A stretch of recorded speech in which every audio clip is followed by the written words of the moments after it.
आपकी संतान संपदा भगवान के लिए होगी, ईश्वर के लिए होगी, धर्म कर्म के लिए होगी, तो भक्ति मंदिर में कम, आपके घर में ज्यादा होगी, शांति आपके घर में होगी।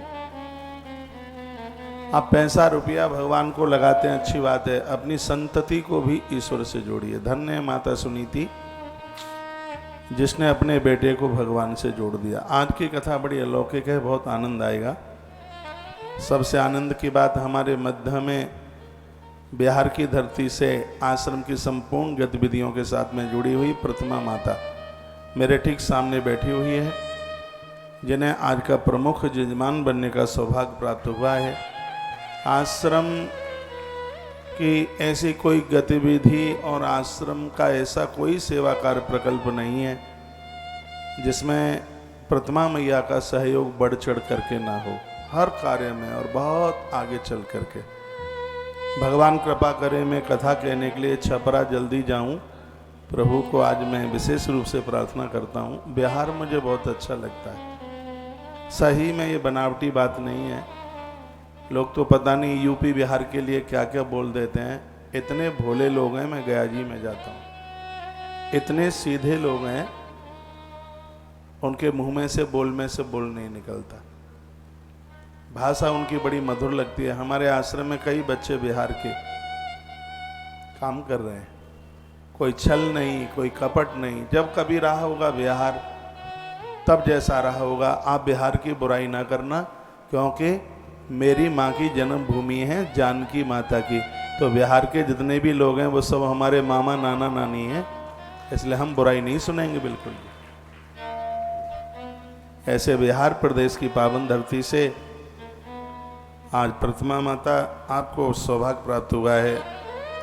माता संगीता प्रसाद, श्री मनोरंजन प्रसाद जी छपरा बिहार से हमारे मध्य में हैं। बहुत बहुत आदर है, मान है, सम्मान है। तालियां क्यों नहीं बजाते हैं? आप मेहंदी लगा के आते हैं।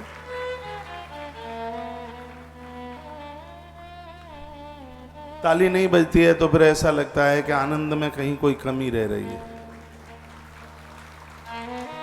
तो सावन का महीना है, भगवान शंकर की पूजा चल रही है। अपने बच्चों को धार्मिक बनाइए। जो आज 60-70 साल के लोग हैं, आने वाले टाइम में वो नहीं रहेंगे तो क्या धर्म धरती फाड़ करके नीचे चला जाएगा? ऐसा हो जाएगा यदि आप बच्चों को इस धर्म कार्य में नहीं लगाएंगे तो। वो कितने अच्छे माई बाप हैं जो अपने बच्चों को पूजा पाठ में लगाते हैं, बैठाते हैं। बच्चों को जॉब मिल गई है, उन्हें फ़ोन करते हैं, आदेश करते हैं, महाराज के यहाँ तुझे इतना ट्रांसफ़र करना है, और बच्चे बिल्कुल मना नहीं करते।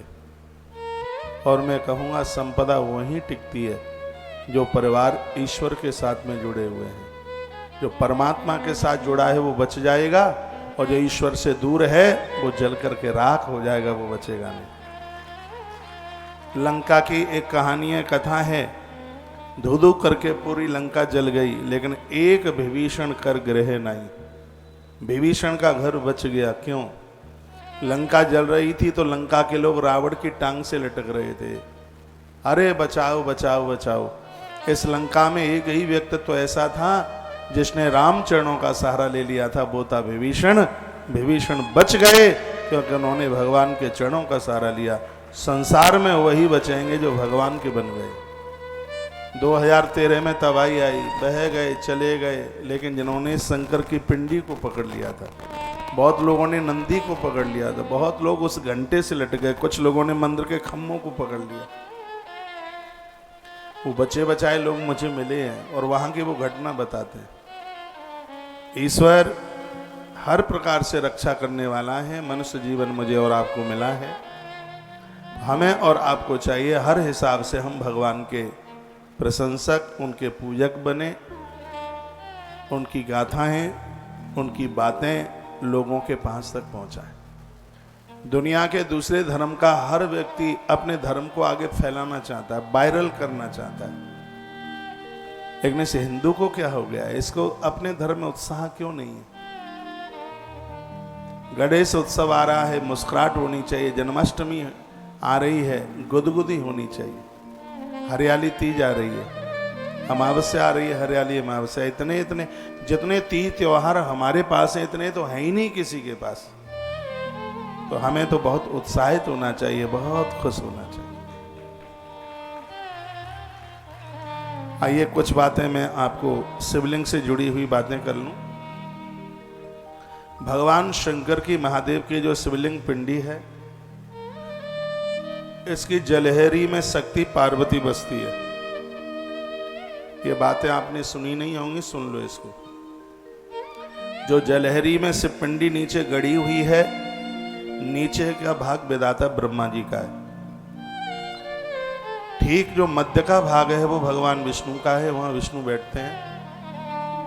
और शिवलिंग के ऊपर जो सबसे ऊंचे का जो ऊपर का स्थान है, वहां भगवान रुद्रदेव महेश्वर बैठते हैं।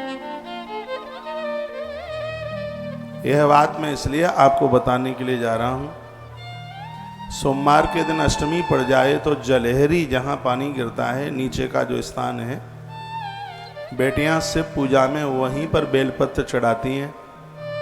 माँ भगवती जगदम्बा की कृपा से बेटियों को अच्छे घर और वर की प्राप्ति होती है। जिस नारी के गर्भ में संतान है और बढ़िया संतान प्राप्त करना चाहती है, तो शंकर की पिंडी में सबसे नीचे के भाग पर चंदन लगाए,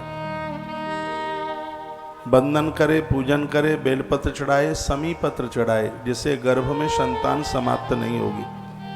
क्योंकि यह स्थान ब्रह्मा जी का मूल भाग है और ब्रह्मा इस धरती के सृष्टि के रचयिता हैं। वो निर्माणाकार हैं, वो निर्माण करते हैं।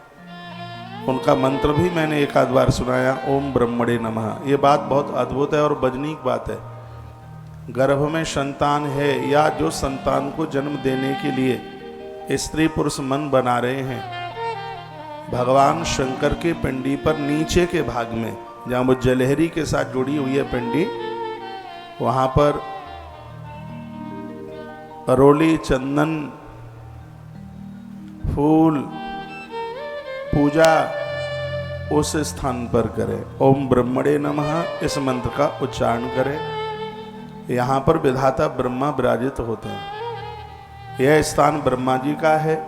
मेरे लिए सब बातें बहुत पुरानी सी हो गई हैं, लेकिन आपके लिए नई हैं, क्योंकि ये बातें आपको किसी ने सुनाई नहीं है ना, इसलिए। तो पिंडी का जो नीचे का भाग है वो विधाता ब्रह्मा। जिनका मकान बन नहीं रहा है, जिनकी दुकान बन नहीं रही है, निर्माणाधीन है, बनते बनते काम रुक जाता है, तो पिंडी का जो नीचे का भाग है, साधक लोग इसी जगह पर मिलाकर भगवान को रोली, चंदन और यहीं इसी जगह पर भोग भी वहीं रखें, पूजन यहाँ करें। मध्य का जो भाग है वो भगवान विष्णु का है। आपके घर से कभी कोई भूखा ना जाए, आपका व्यापार न रुके, घर में धन की बरकत हो, आपके घर में लक्ष्मी टिके, उसके लिए शिव पिंडी के ठीक बीचा बीच में आप भगवान को चंदन, रोली, कलावा, मोली भोग भी लगाते हैं। तो बीच के भाग को छुआ करके जलहरी के ऊपर रख दीजिए। मेरी बात को बहुत ठीक से सुनिएगा। भगवान महादेव की जो पिंडी है, इसकी 4 जगह पूजा होती है। एक जलहरी पर, एक नीचे, एक मध्य में और एक सबके ऊपर। तो चारों की बात मैं यहाँ को निवेदन कर रहा हूँ। बेटियों के अच्छे घर और बर के लिए जलहरी के ऊपर कुंवारी कन्याएं, बेटियां महादेव की पूजा करती हैं। जलहरी के ऊपर ही सब सामान रखती हैं। सुंदर संतान को जन्म देने के लिए नारी जब विवाह उसका हो जाता है, अच्छी औलाद उसके यहाँ जन्म ले, वो महादेव की पिंडी के नीचे के भाग में, मूल भाग में भगवान शंकर की पूजा करती है। व्यापार के लिए, वाणिज्य के लिए, धन बढ़ाने के लिए, घर से कभी कोई भूखा ना जावे। और सुनिए, घर में अच्छी लक्ष्मी जैसी बधू आवे, झगड़ा ना करे, कलह ना करे। इसलिए सबसे ज़्यादा महादेव की पिंडी की पूजा मध्य में होती है, क्योंकि अर्थ की सबको जरूरत है। घर में अच्छी नारी आवे, बच्चों का समय से विवाह हो जाए, यह तो सबको जरूरत है। घर से कभी कोई भूखा ना जाए, घर में रोटियों की, संपत्ति की कमी ना आवे, इसलिए पिंडी के ठीक मध्य भाग में चंदन लगाया जाता है और वहाँ पूजन किया जाता है और वहीं भोग छुआ करके जलहरी के ऊपर रख दिया जाता है। एक बार फिर कहूँगा, जलहरी शक्ति का प्रतीक है। परंबा भगवती वहाँ विराजित है और उसका मूल भाग है वो ब्रह्मा जी का प्रतीक है, और उसका जो मध्य भाग है वह स्वयं भगवान केशव, भगवान विष्णु का स्थान है। और भगवान विष्णु क्या करते हैं? भगवान विष्णु भूखे को भोजन देते हैं, पालन करते हैं। आप पूरी धरती के पालक हो जाएंगे। कौन कहता है कि हरि का पुजारी महादेव की पूजा नहीं करता? हम छाती ठोक करके कहते हैं ऐसे भगवान शंकर हैं जिनकी पूजा करने से संपूर्ण देवताओं की पूजा हो जाती है। त्रिदेव तो इसी पिंडी में वास करते हैं। आज मैं आपको निवेदन करना चाहूंगा, शिवलिंग अंडाकार क्यों होता है? सुनिए। तो व्यापार वाणिज्य के लिए सबके पालक बने, आपके घर से कोई भूखा न जाए, आपके अखंड भंडारे चलते रहे, आपके घर में बरकत रहे, आपका धन अधर्म में न लगे, गलत काम में न लगे, घर में शराबी पैदा न हो, धन का दुरुपयोग न हो, उसके लिए शंकर जी की पिंडी पर बीच में चंदन, रोली, मोली, कलाबा, ठीक बीचा बीच में भगवान महादेव का पूजन होता है। ज्यादातर ऐसे लोग बीच में ही पूजा करते हैं, पिंडी के बीच भाग में। यह है भगवान महादेव को बड़ा बढ़िया स्थान है पूजने के लिए। यहाँ भगवान विष्णु का वास है, और भगवान विष्णु तो पूरे जगत के भरता हैं, सबका भरण पोषण करते हैं, किसी को भूखा नहीं रहने देते। और मैंने तो यहाँ तक पढ़ लिया है कि जो भगवान शंकर को बीच के भाग में चंदन लगाते हैं, उनको नारायण के संपूर्ण तीर्थों में भ्रमण करने का, दर्शन करने का पुण्य प्राप्त हो जाता है। शंकर जी का जो पिंडी का जो बीच का भाग है वो नारायण क्षेत्र है। इससे भगवान नारायण प्रसन्न होते हैं, अति खुश होते हैं। तो इसमें व्यापार, अन्न की बरकत, सबके लिए आप भरण पोषक बने, इसलिए बीच में। आपने मुझे देखा होगा, मैं ज्यादातर ऐसे भगवान की पिंडी के ऊपर बीच में चंदन लगाता हूँ। पिंडी के ठीक बीचा बीच में चंदन, उसके ऊपर रोली लगाता हूँ, कलावा ठीक बीच में बांधता हूँ, क्योंकि आज तुलसी वन आश्रम को बड़े बड़े भंडारे चलाने की जरूरत है, इसलिए मैं ऐसा करता हूँ। बरकत रहे, कोई भूखा ना जाए, इसलिए ये यहाँ से मैं आपको संदेश देता हूँ, उसको मैं खुद फॉलो करता हूँ, उसका मैं पालन करता हूँ, और इसका प्रभाव मैं देखता हूँ। इन सब चीजों का बहुत ज्यादा असर है। ये आप देख रहे हैं, ठीक बीचा बीच में कलावा बना है मेरे हाथ में, इस समय आप शिवलिंग देख रहे हैं, ठीक बीचा बीच में कलावा। मैंने नीचे भी चंदन लगाया है, क्योंकि आश्रम के निर्माण के काम बहुत ज्यादा चल रहे हैं, ब्रह्मा जी निर्माण करता है। और मध्य में लगाया है मैंने चंदन, इसलिए लगाया है कि इस आश्रम को बड़े बड़े भंडारों की जरूरत है। अब बात है शंकर जी के सबसे ऊपर के भाग पर स्वयं भगवान रुद्रदेव बैठते हैं। महादेव का स्थान है सबसे ऊपर। जिस समय आप पूजा करें तो ऊपर के भाग में ओम बनाइए, सबसे ऊपर, पिंडी के सबसे ऊपर यहाँ रुद्र देवता का स्थान है।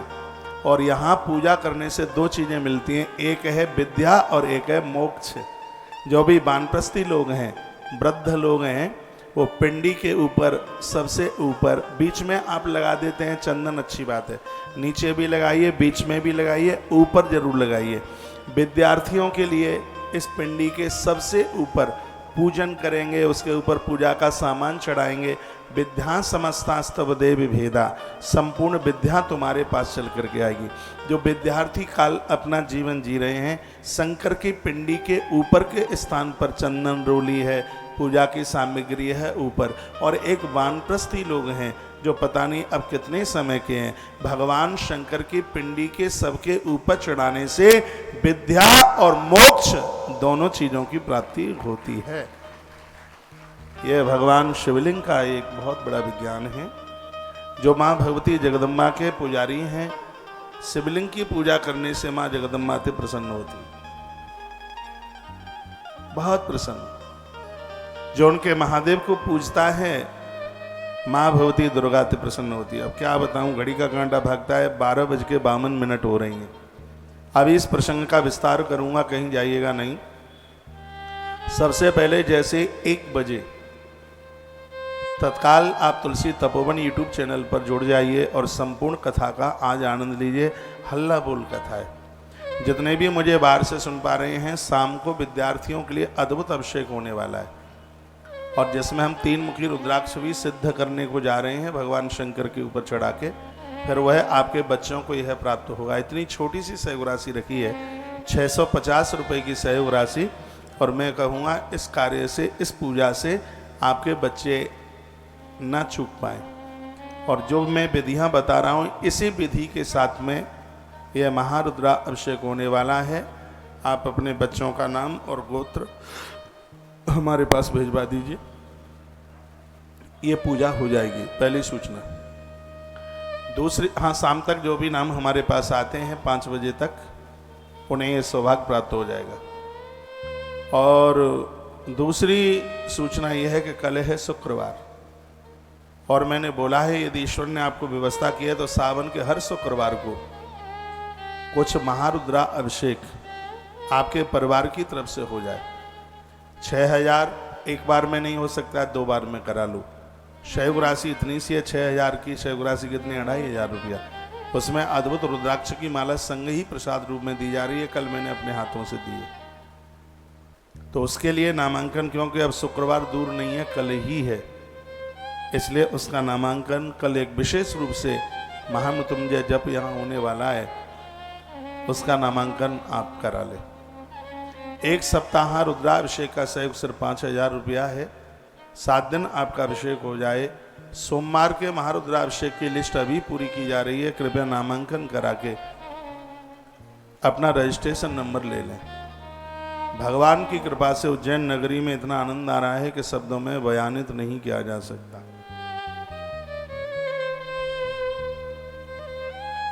जिन लोगों को हवाई जहाज से हमारे संग श्री गया जी जाना है, तो दिल्ली से हवाई जहाज सीधा गया जी के लिए उड़ेगा, तो वह आश्रम के नंबरों पर कांटेक्ट करते हुए, टिकट कितने की है वो तो मैं कथा के बाद बता पाऊंगा। जो गया जाने के इच्छुक हैं, तारीख बता दें कौन सी आपकी तारीख है, तो यह व्यवस्था आपकी हो जाएगी। आप बार बार पूछ रहे हैं कि मुंबई में आयोजन कहाँ है। बॉम्बे के जितने भी भक्त लोग मुझे सुन पा रहे हैं, मुंबई के किसी भी कोने में आप हों, कांदीवली ठाकुर विलेज में यह आयोजन दूसरे तले पर होने वाला है। लगभग 1000-1200 लोगों की व्यवस्था यहाँ होगी। सबके लिए चेयर सोफे की व्यवस्था है। और यहाँ का नंबर भी मैं आपको दे दूँगा। मुरारी लाल सिंगानिया जी बॉम्बे में ही रहते हैं और वही इस व्यवस्था को देख रहे हैं। वहाँ के लोगों के लिए मैं यहाँ से उनका नंबर यहाँ से बोल दूँगा। जितने भी भक्त लोग हैं, 15 अगस्त को ध्यान रखिएगा। 15 अगस्त को 11 बजे से लेकर के लगभग 3-4 बजे तक कार्यक्रम है। सत्संग टीवी पर लाइव टेलीकास्ट है और आप जरूर पधारिएगा। कांदीवली ठाकुर विलेज यहाँ का ये स्थान है और 15 अगस्त का ये कार्यक्रम है। तो आप और भी अपने लोगों को जरूर आप सूचना दे दीजिएगा और आप जरूर पधारिएगा। यह कार्यक्रम 13 तारीख को पूरा हो रहा है। 13 तारीख की पूर्णाहुति है और शाम तक कार्यक्रम चलेगा। जैसे रोज चलता है उसी हिसाब से चलेगा कार्यक्रम। और उस दिन शनिवार है, आप जरूर पधारिए। 14 अगस्त का रविवार है।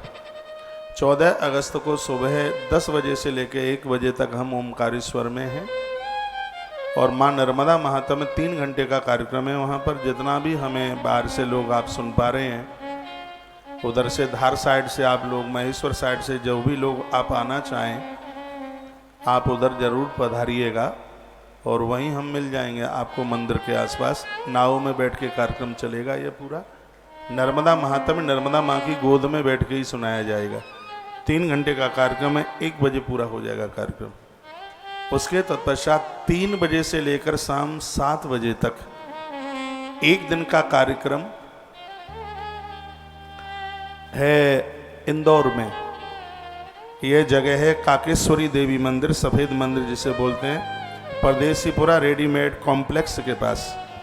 बाबा मुकेश शौक से इस कार्यक्रम की व्यवस्था देख रहे हैं, तो ये परदेसीपुरा इंदौर में है। ये सब कैंसर हॉस्पिटल के लिए जगह जगह कार्यक्रम किए जा रहे हैं।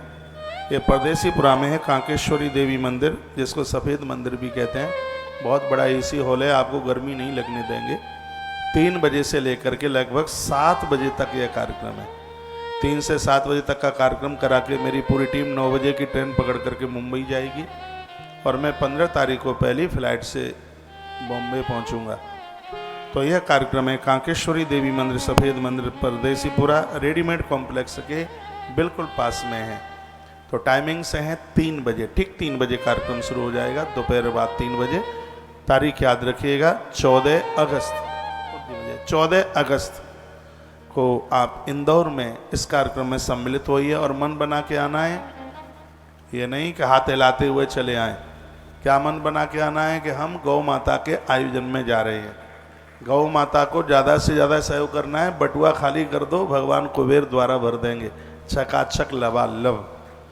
तो ये इंदौर का कार्यक्रम आने वाले टाइम में इंदौर में बहुत बड़ा आयोजन है। 1 लाख लोगों के लिए तो पंडाल बनाया जाएगा वहाँ 29 दिसंबर। तो उसी की तैयारियां शुरू हो गई हैं। तो मुकेश बाबा इस कार्यक्रम को देख रहे हैं। 24 तारीख की रात्रि को मैं अमृतलाल जी सनेचा, हिमानी माता सनेचा, इंदौर में सनेचा ज्वेलर्स, उनके यहाँ रात को रुकूंगा 14 तारीख की रात्रि को। और सुबह फिर मैं मुंबई के लिए प्रस्थान वहाँ से करूँगा।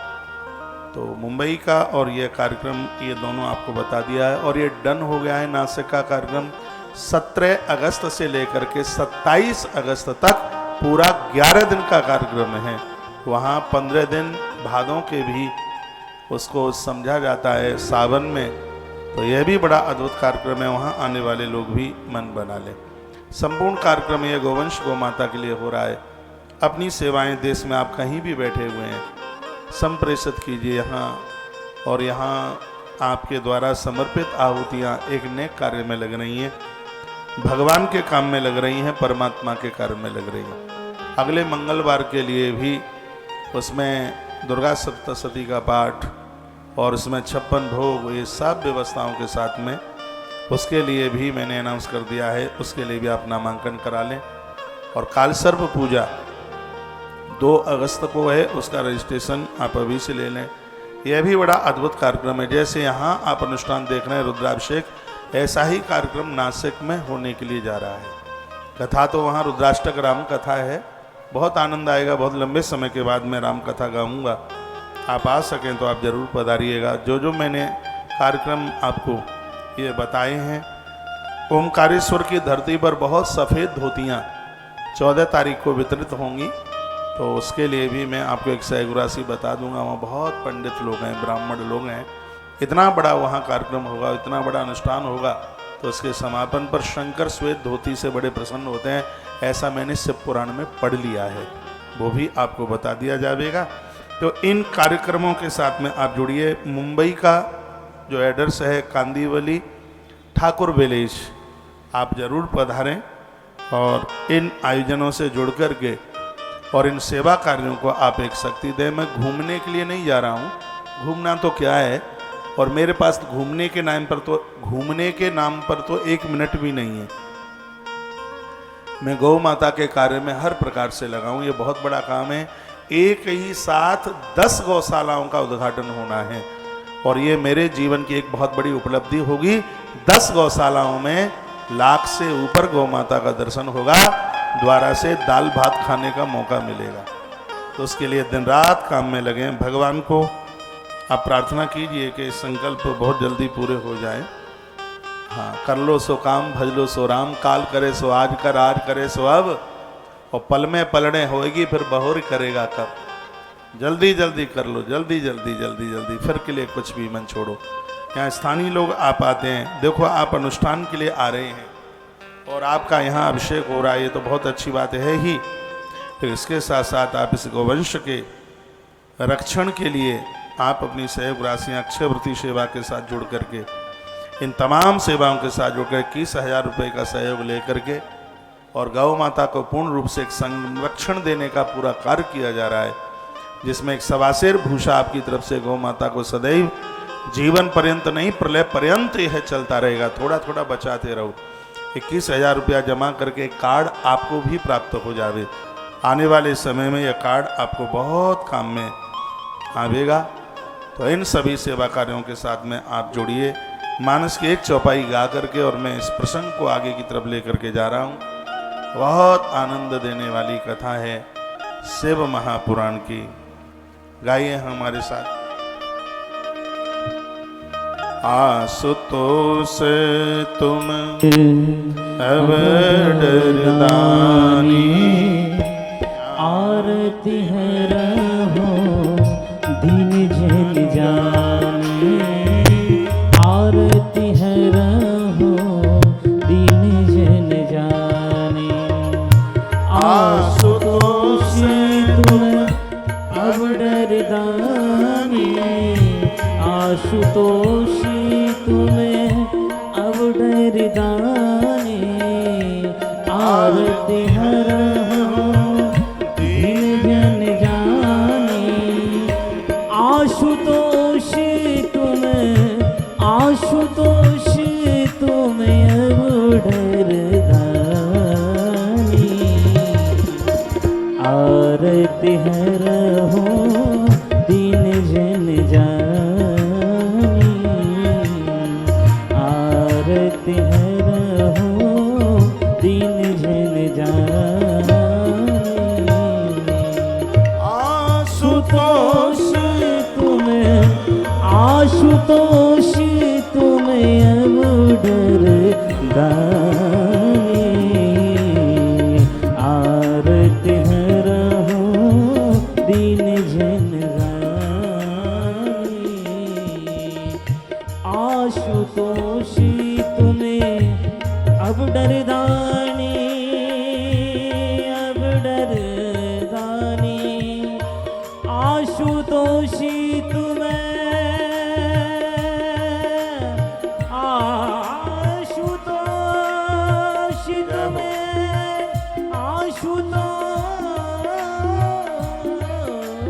तुम्हें, आशुतोष तुम्हें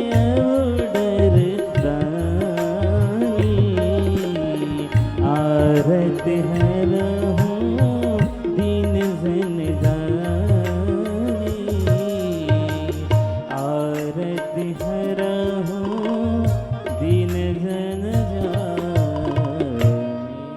बोलिए शंकर भगवान की। तो इन सब कथाओं के माध्यम से ऐसा लगता है कि भगवान शंकर की पिंडी जहां से छू लें वहीं से वो कल्याण कारक है, कल्याण करने वाली है। ये कैमरे पे इधर आओ, जब मैं शिवलिंग की बात कर रहा हूं ये दिखा। आप सभी यजमानों का प्रतिनिधित्व तो भगवान नर्मदेश्वर कर रहे हैं, प्रमुख जगह पर बैठे हैं और बड़ा आनंद हो रहा है। प्रमुख आयोजक तो इनको ही बनाया और ये बड़े सिद्ध हो गए हैं। इनके ऊपर 365 दिन अभिषेक होता है। इनका तो दर्शन साक्षात महादेव का ही दर्शन है। जो प्रमुख जगह पर बैठे हैं और वो यजमान बड़े बड़भागी हैं जिनका प्रतिनिधित्व तो भगवान कर रहे हैं, स्वयं ईश्वर कर रहे हैं। बड़े भाग्य की बात है।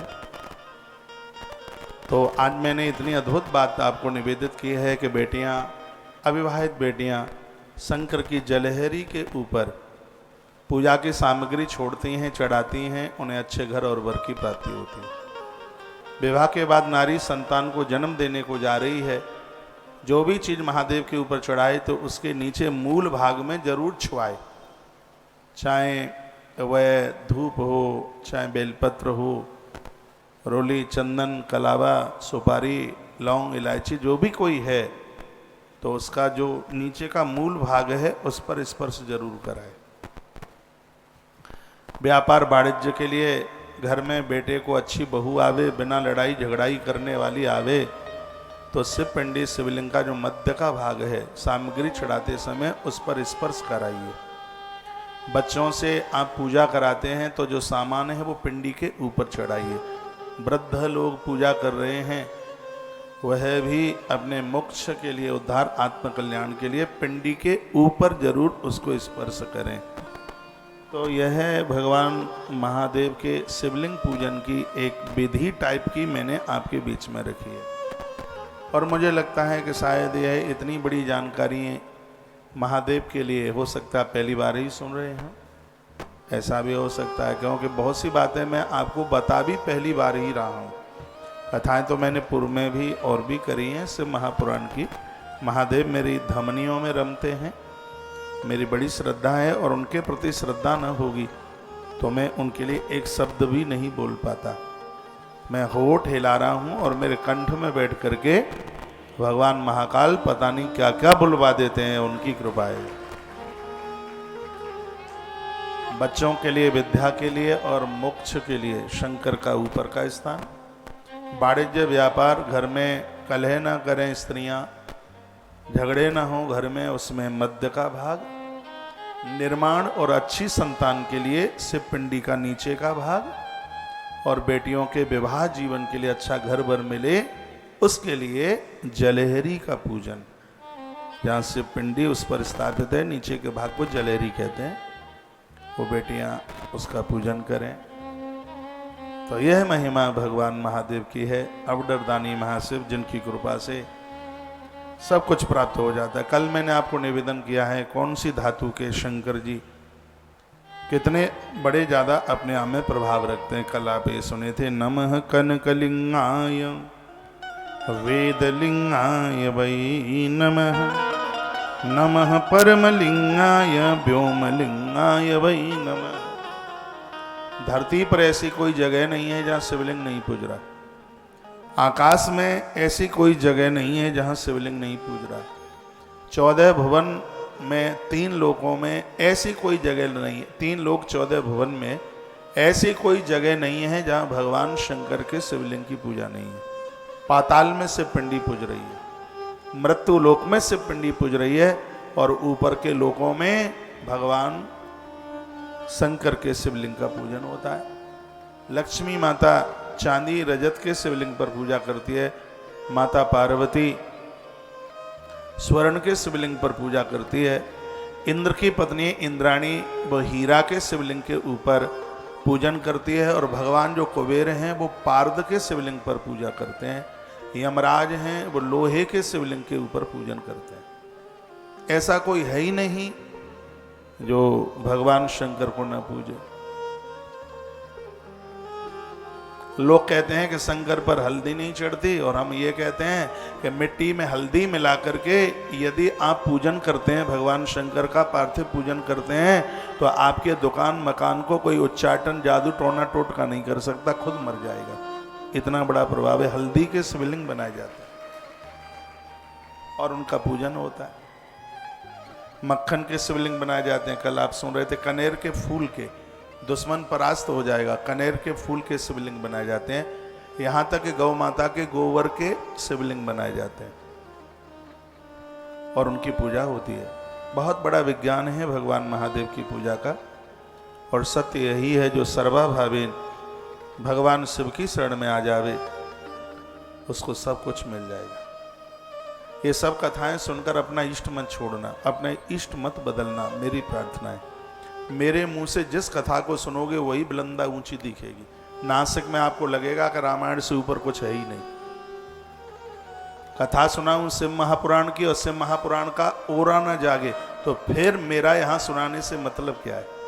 जिस देवता को केंद्र में लेके बैठा हूं तो बुलंदा ऊपर वही होना चाहिए। हम किसी महात्मा के यहां जाएं और हमें माइक दे दिया जाए बोलने के लिए किसी साधु के कार्यक्रम में, हम उस साधु की महिमा सुनाएं जिसने माइक दिया है तो ज्यादा बढ़िया है कि देश के और तमाम साधुओं का जिक्र करते रहें तो ज्यादा बढ़िया है। अरे जो आयोजन करा रहा है, जिसने तुम्हें बुलाया है, जिसने तुम्हें माइक दिया है, फर्ज तो ये है कि उस साधु का ही बखान करो तो ही ज्यादा बढ़िया है।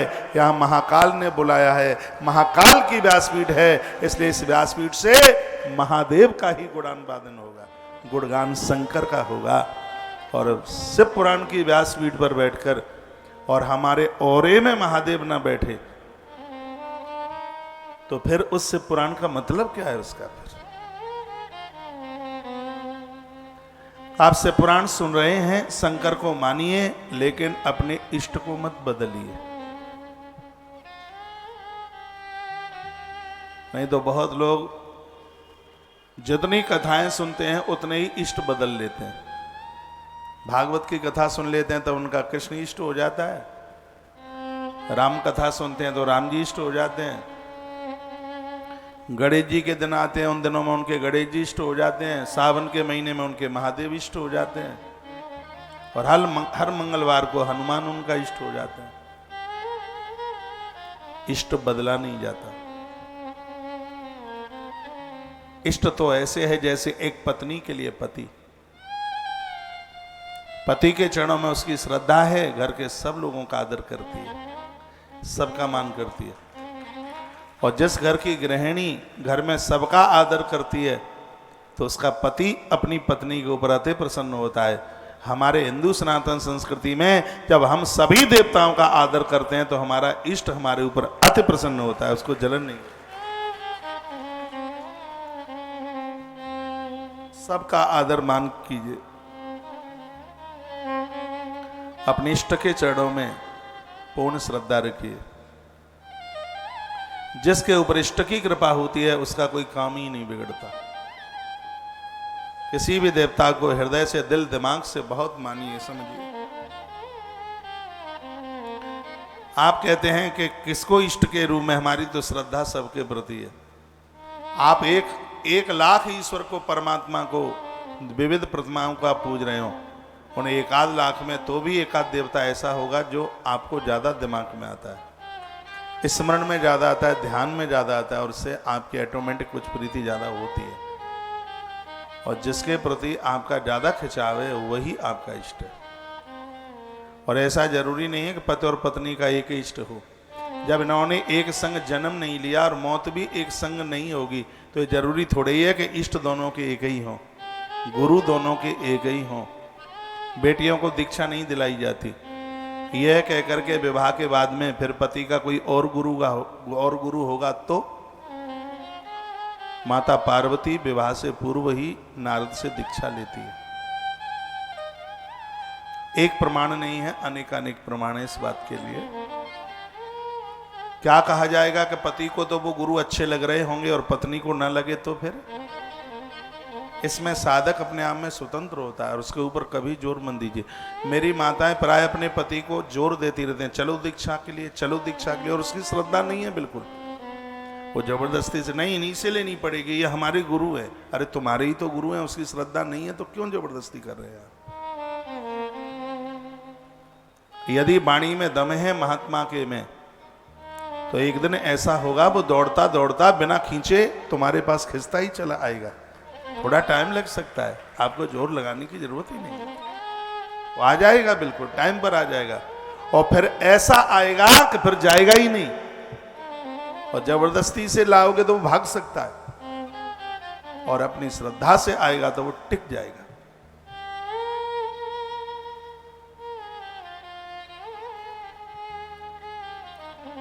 सुन रहे हैं आप? तो इष्ट के बारे में भी जोर मत दीजिए, जो जिसको बढ़िया लगता है। भूत प्रेतों को छोड़ छाड़ करके, तो बहुत लोग तो भूतों की सेवा में लग जाते हैं, भगवान की सेवा। हमारे सनातन के देवता बड़े प्रमुख हैं, भगवान गणेश हैं, माँ भगवती है, राम है, कृष्ण है, भगवान महादेव है।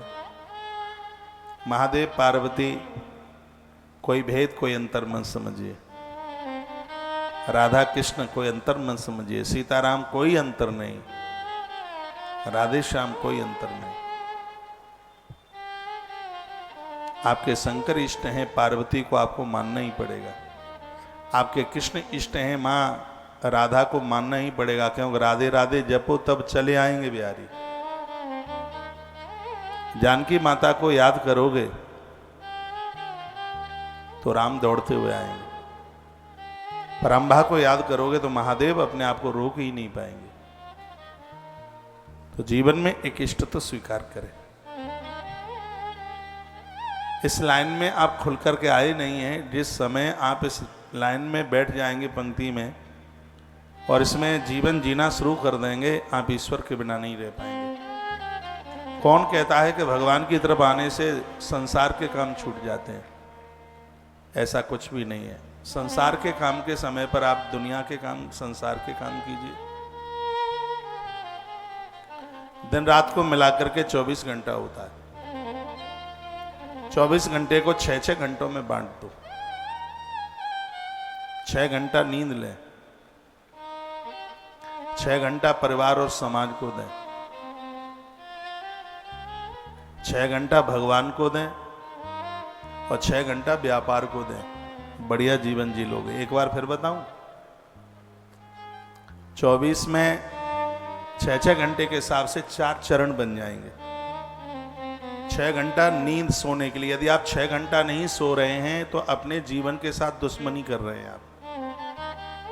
6 घंटा सोना है। हमारे शास्त्रों में सोने का समय 10 बजे से 4 बजे तक का बताया है। जीवन में बीमार नहीं होंगे, 1 रुपया दवाई पर नहीं लगेगा। अपने अपने घर वालों को और बच्चों को बता देना, जो मैं यहां से निवेदन कर रहा हूं। वो भारत की धरती पर उनको रहने का अधिकार नहीं है जो 6 घंटा कमाता नहीं है। मैंने इन माताओं को बहुत बार कहा है कि 10 बजे इनको धक्का दे के घर से बाहर करो, का जाओ कमाने को। नीचे दुकान ऊपर मकान जब होता है, ग्राहक वहां खड़ा रहता है और ये पत्नी के सामने चाय का कप लेके बंदा बैठा रहता है। वो कहती है जाओ नीचे दुकान पर भीड़ लगे, वो नहीं जाता। इसलिए नीचे दुकान और ऊपर मकान, ये बड़ी सिरदर्दी है। इनको कहो 6 घंटा कमाएं, फालतू का बैठ करके ना खाएं। 6 घंटा मेहनत तो हर व्यक्ति को करनी चाहिए। ये समझ लो कि 6 घंटे का काम आपके लिए मंदिर है, तो 6 घंटा सोना, 6 घंटा आप नींद को दीजिए, 6 घंटा परिवार को दीजिए। 6 घंटे में माता पिता के पास बैठिए, बच्चों के पास बैठिए, मित्रों के पास बैठिए, और समाज के जो भी कोई काम है, कहीं आना है जाना है, ये सब 6 घंटे में आ जाता है। तो 6 घंटा नींद, 6 घंटा परिवार के लिए और 6 घंटा अर्थ प्राप्ति के लिए, पैसा कमाने के लिए,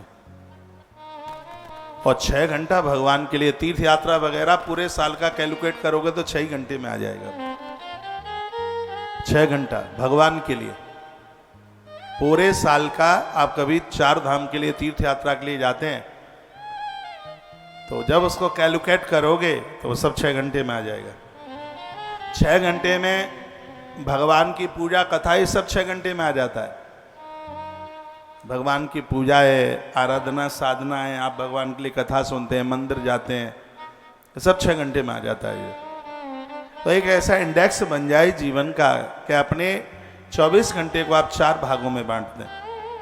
6 घंटे में नींद पूरी करें, 6 घंटा परिवार को दें, बाजार का सामान सुमून खरीदना, ये सब आ जाता है 6 घंटे में। 6 घंटा व्यापार को दें, ऑफिस को दें, और 6 घंटा भगवान को दें। परमात्मा आपसे एक्स्ट्रा टाइम मांग कहाँ रहा है? बस 6 ही घंटा। और इसके अलावा अब काय के लिए टाइम चाहिए मुझे बताओ, फिर मैं और बताता हूँ। और किस चीज के लिए टाइम चाहिए आपको? 4 के अलावा अब और क्या ऐसी जरूरत है जिसके लिए आपको टाइम की जरूरत है? बताओ मुझे, फिर मैं उसका समाधान करूं। 4 के अलावा कोई 5वां काम ही का है। और आप अपनी लाइफ का एक इंडेक्स बना देते हैं। हजारों की संख्या में आप YouTube पर देख रहे हैं तो वीडियो को लाइक शेयर जरूर करें। ये बड़ी इंपॉर्टेंट बातें हैं जो लोगों के पास तक पहुंचे।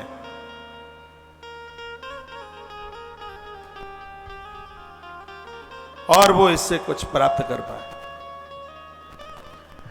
जिनको कभी 6 घंटे से ज़्यादा ड्यूटी देनी पड़ती है, जिन्हें 8 घंटे की ड्यूटी देनी पड़ती है, 10 घंटे की ड्यूटी देनी पड़ती है, उन लोगों के लिए चाहिए कि वो थोड़ा थोड़ा वह इधर उधर से निकाल करके थोड़ा पूजा में से टाइम बचा लें और थोड़ा सा परिवार में से टाइम बचा लें, तो उसका वो टाइम पूरा हो जाएगा। ये 24 घंटे को एक इंडेक्स उसका बनाइए।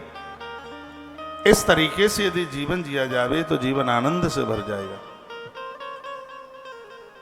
मैं तो ऐसा ही करता हूं, इसलिए तो ज्यादातर से मुझे 6 घंटा कथा कहने की आदत है। मुझे 6 घंटा भगवान को, मेरा तो ज्यादा टाइम भगवत कार्यों में ही लगता है। आदमी को अपने निज जीवन के लिए 6 घंटा बताया, तो हमारे पास तो अपने लिए तो है नहीं टाइम। बड़े मस्त हैं, आनंद हो रहा है, बढ़िया हो रहा है। एक जीवन जीने का एक ढंग मिला है।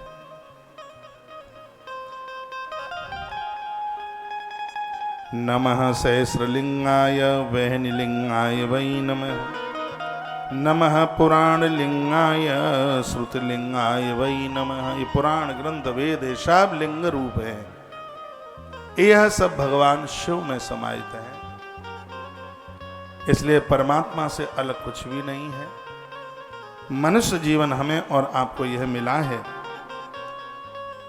तो कृपया यह मानवीय जीवन हमारा और आपका अच्छी तरह से निकल जावे, तो ही जीवन जीने का एक बढ़िया सा मौका, जिसमें कहा जा सकता है कि हमने अच्छा जीवन जी लिया, ऐसा जीवन जिया।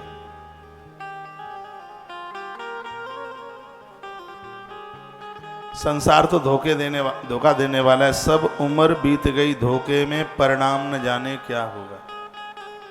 यहाँ सब धोखा दे रहे हैं, पत्नी पति को, पति पत्नी को, बेटा बाप को, बाप बेटे को, सब यहाँ धोखेबाज इकट्ठे हुए। यहाँ धोखे के अलावा कुछ भी नहीं है। इसलिए जाग मुसाफिर भोर भई, अब जाग जाओ,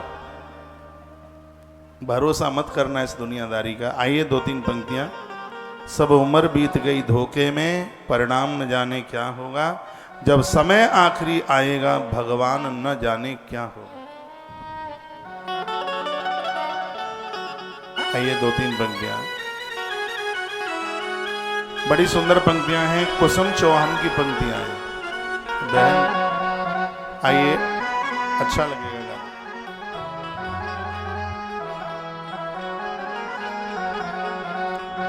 सब उम्र बीती गई धोखे में, परिणाम न जाने क्या होगा। सब उम्र बीत गई धोखे में, परिणाम न जाने क्या होगा। परिणाम न जाने क्या होगा, परिणाम न जाने क्या होगा। जब समय आखिरी आएगा, भगवान न जाने क्या होगा। जब समय आखिरी आएगा, भगवान न जाने क्या होगा।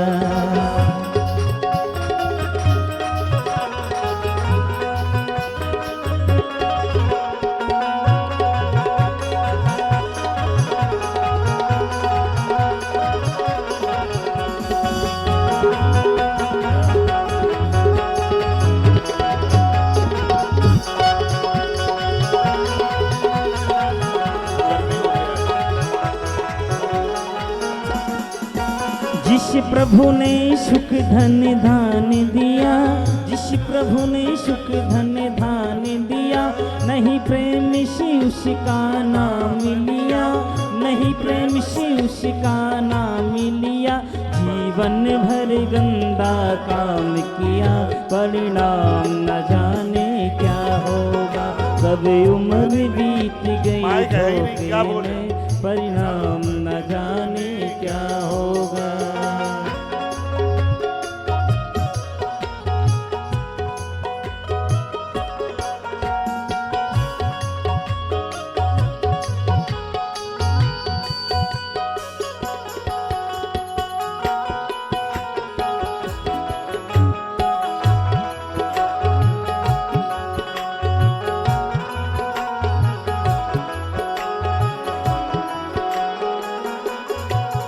हीरा सा जीवन खोया है, पर मैंने न मन का धोया है।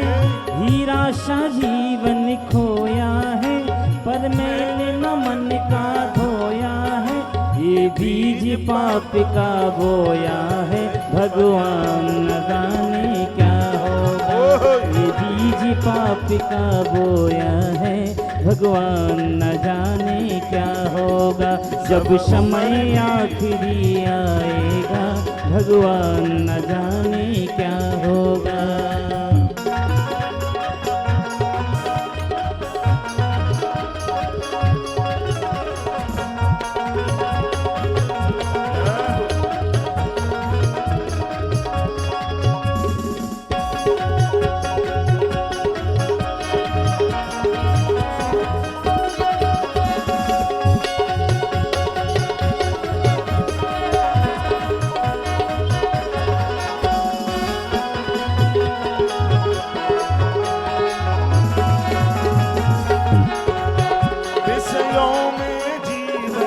गवा दिया, विषयों में जीवन गवा दिया। सब झूठ कपट छल काम किया, सब झूठ छपट छल काम किया। नहीं संत जनों से प्रेम किया, परिणाम न जाने क्या होगा। जब समय आखिरी आएगा, भगवान न जाने क्या होगा। सब उम्र बीत गई धोखे में, भगवान न जाने क्या होगा।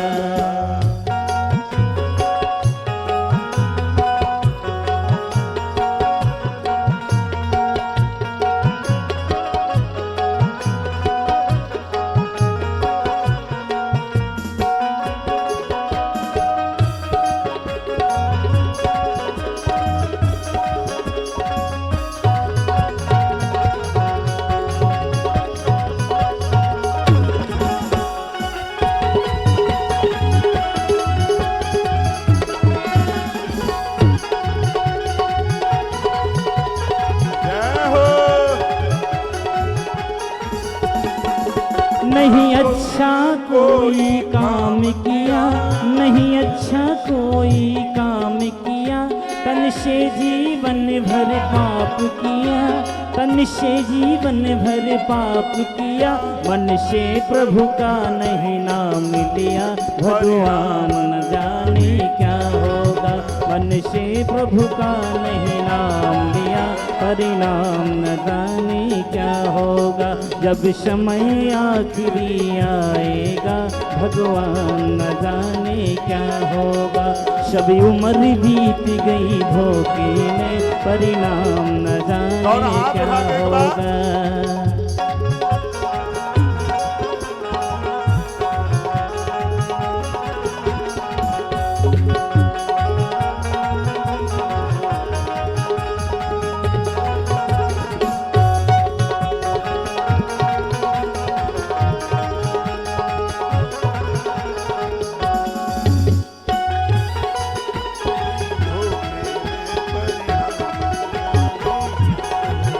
सभी उम्र बीत गई धोखे में, परिणाम न जाने क्या होगा।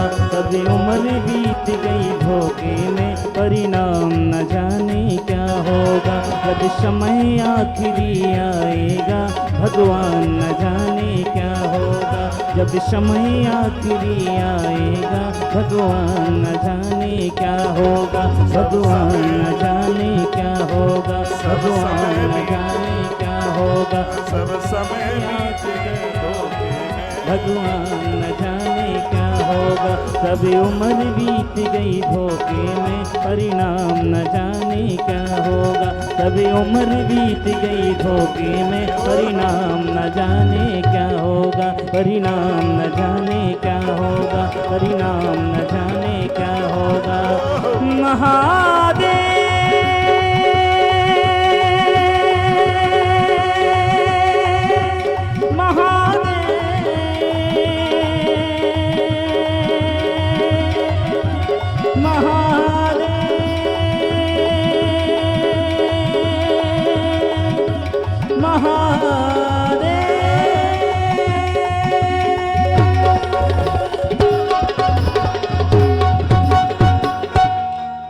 सब उम्र बीत गई धोखे में, परिणाम न जाने क्या होगा। जब समय आखिरी आएगा, भगवान न जाने क्या होगा। जिस प्रभु ने सुख धन धाम दिया, नहीं प्रेम से उसका नाम लिया।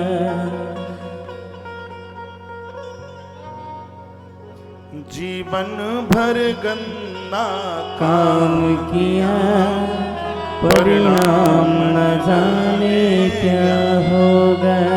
सब उम्र बीत गई धोखे में, परिणाम न जाने क्या होगा।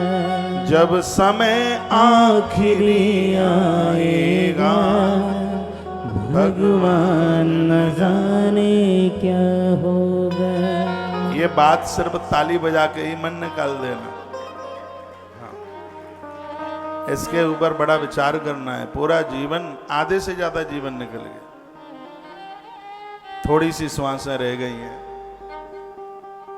भागवत जी में गजेंद्र मोक्ष की डूबते हुए हाथी की कथा सुनाई जाती है, और वह बहुत बड़ा संकेत देती है कि जिसको तुम अपना मान रहे हो, ये दुनिया बिल्कुल झूठी है, एकदम स्वार्थ से भरी पड़ी है। या कोई किसी का बिल्कुल भी नहीं है। लोग मरघट तक रोते रह जाएंगे, यात्रा अकेली होगी। यहाँ के कर्तव्यों को पूरा किया है, अब अपने उस लोक के लिए भी कुछ सुध ले लीजिएगा। इतनी प्यारी पंक्तियां, सब उम्र बीत गई धोखे में, परिणाम न जाने क्या होगा। जब समय आखिरी आएगा, भगवान न जाने क्या होगा। व्यक्ति की मृत्यु होती है, 20 करोड़ बिच्छू डंक मारते हैं, इतनी वेदना होती है। इसलिए आप सब लोगों को मेरी व्यासपीठ का संदेश है, हरि भजन। एक वो भजन है, पंक्तियां हैं, हरि नाम नहीं तो जीना क्या। यदि जीवन में भगवान का नाम नहीं है तो जिंदगी फिर जी करके करेंगे क्या। मैं तो भगवान को कहता हूं कि अंतिम श्वास तक अपनी सेवा देना, और जब सेवा के लायक न हो तो फिर हमें यहां से हटा लेना, फिर रहने की जरूरत ही क्या है। सरकारी दफ्तर में आप तब तक ही रहते हैं जब तक आप करने के लायक है, और जब आप वहां करने के लायक नहीं हो पाते हैं फिर रिटायरमेंट हो जाता है।